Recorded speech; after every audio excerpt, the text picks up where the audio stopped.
I know. Snazzy arts babe, Amanda Bianchi is up next. She's snazzy. She's an arts and she's a babe.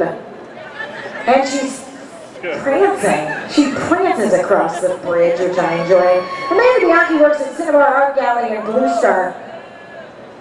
She's a style contributor for the new LGBTQ publication Out in SA. What else? She's also been actively involved in the food and beverage industry in San Antonio for the past 5 years, working in establishments such as the Monterey and Feast. They have helped shape the current landscape we see today. Ladies and gentlemen, bring it up. I don't know what bring it up means.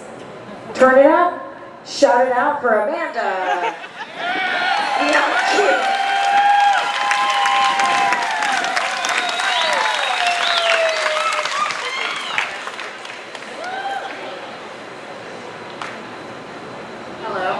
Hello. Ooh la la. Alright, well I first want to preface this by saying thank you all for staying out late on school night. We really appreciate you. And also, I was really racking my brain trying to figure out what exactly to talk about. And I'd seen all these other cool people doing cool things like historian and psychologists, all these really interesting things, and I was like, trying to figure out what do I know things about. I was like, maybe I could talk about sharks or spiders, because I like researching things that I'm secretly afraid of. But I decided, you know what? I just turned 24, and I don't know shit about shit. So I'm just gonna talk about not knowing anything about what I'm doing right now. And hopefully somebody out there empathizes with me and it doesn't sound too whiny millennial. And this is titled, The Detriment of Being Responsible All the Time and My First Attempt to Conquer Fear. Growing up, I was always usually the more responsible character out of all my friends. I still participated in my youth and the debauchery that came along with it, but at arm's length. When we snuck out of the house during slumber parties to drink cheap vodka at some random party in Helotes, I made sure I was the sober one to drive everyone home. Somehow girls could drink up all that cheap-ass vodka. I dissuaded my girlfriends from getting into cars with random hot guys, even if they looked like those shirtless Abercrombie & Fitch models that stood outside of the store at the mall. Apparently I was also a cock block. I held my friend's hair after they got sick after their first massive bong rib, and I told them everything would be fine in about 30 minutes. You get the idea. Oh, that's a good picture. Actually, the girl in that picture was older than me. Fun fact. After I graduated high school, I immediately got my own apartment, and I paid my own way. I waited tables in this really shitty turn-and-burn restaurant that was barely enough to pay my bills. Actually, I found this picture because I googled adult baby. Oh, and also, there's a point where I didn't know what to put on these slides, so they just don't make any sense, so just go with it. My dad tried to force me to go into college right after high school, and that worked for about a month before I dropped out. I was just really focused on starting this comfortable adult life that I had always wanted. At the time I was working, paying bills, I was taking care of my cat, volunteering, maintaining a relationship. I basically wanted to be a successful middle-aged woman right out of the gate.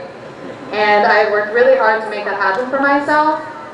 I had never thought in a million years that the safety net I had been steadily creating all of my life would actually deter me from my end goal of having a happy and fulfilled existence, or what I perceive to be as fulfilled anyways. That's Kim K. This is one of the favorite things that I've ever seen in my life. And it makes me feel so much better about what I'm doing. If Periscope has done anything for me, it's making me feel better in my early 20s. Alright, now fast forward to now. I have hopped countlessly from job to job without aims, no degree, 2 failed attempts at moving to another city, and now I'm getting more and more of those, what do you plan on doing with the rest of your life talks from my older peers.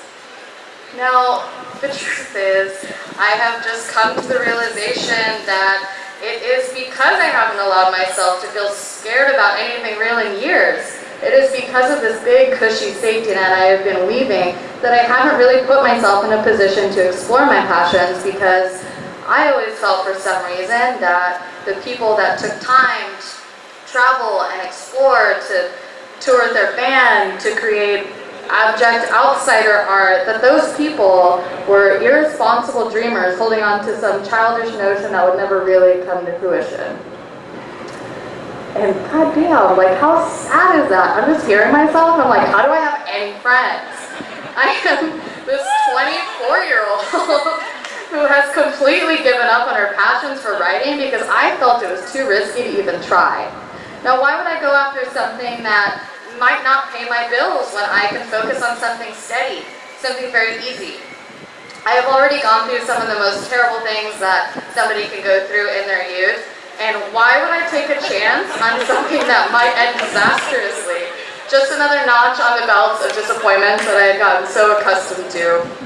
And now, thinking about it, a lot of the people that I've met in the past 3 or 4 years have thought that I was around between 32 and 35 years old on average. And I was kind of thinking lately that that's exactly why. I mean, not that I'm offended or I think that's old by any means, because it's not what I'm saying. But I always kind of wondered why people thought I had such an older air about me. And now I'm realizing that I think old soul is code for jaded and perhaps overly curmudgeonly for somebody my age.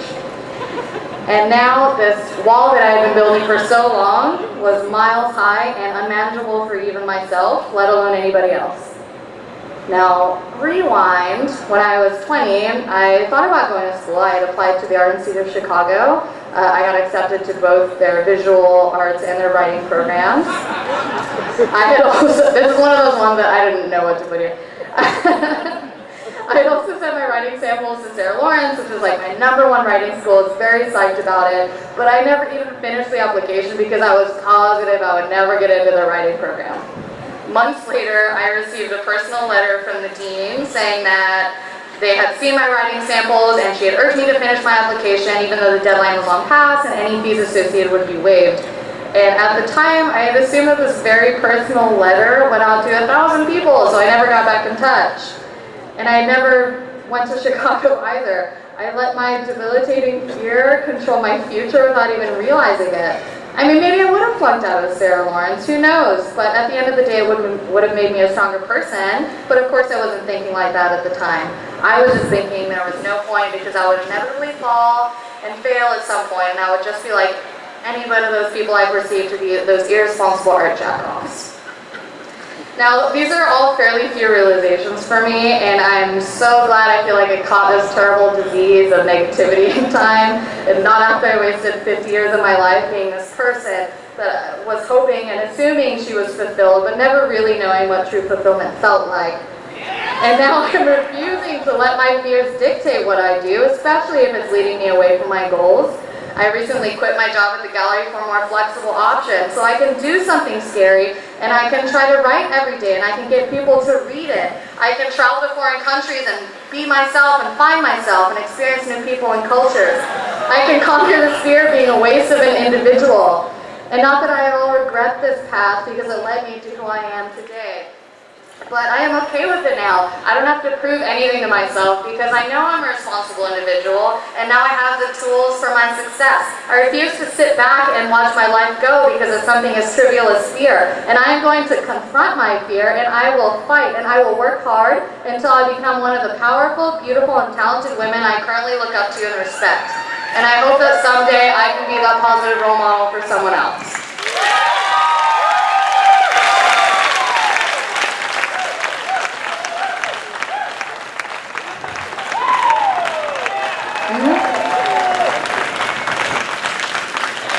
So a few things. Don't hit me too hard, girl. I've had a couple of Friends, it's good. I got your cup over there in my plastic water bottle. Sustainability coordinator. We got you. So, but what are you actually doing for the rest of your life? What am I doing for the rest of my life? No, that's not the right question. I can't. You know what? I can't answer that, and I'm okay with not knowing right now. See, there you go. Here's the deal. Nicely done. I will go on record that I have a tiny bit of the ADD, and I got thrown by your gifts. Is it GIF? And I want to confuse like Nicolas Cage, and also I too have a degree in men. Paris Hilton. I don't. When you're old at 24. So old. What have you learned in the last 1 year that makes you feel like, damn, I'm smart? Actually, I think what makes me feel a slight bit smarter is knowing that I'm not very smart at all, and there's so many things that I can learn from people and experiences. I like it. Also, I would say that one of the smartest things I've ever learned is to just Google adult baby. There were so many good things. Like on that slide, I was like, damn, there are so many funny babies in adult clothes. I had a hard time picking out. And scary things if I Googled adult baby. Well, I had my safe search on. Oh, okay. Safe search, that's another thing. I'm going to write it down. Ladies and gentlemen, thank you so much. There it is.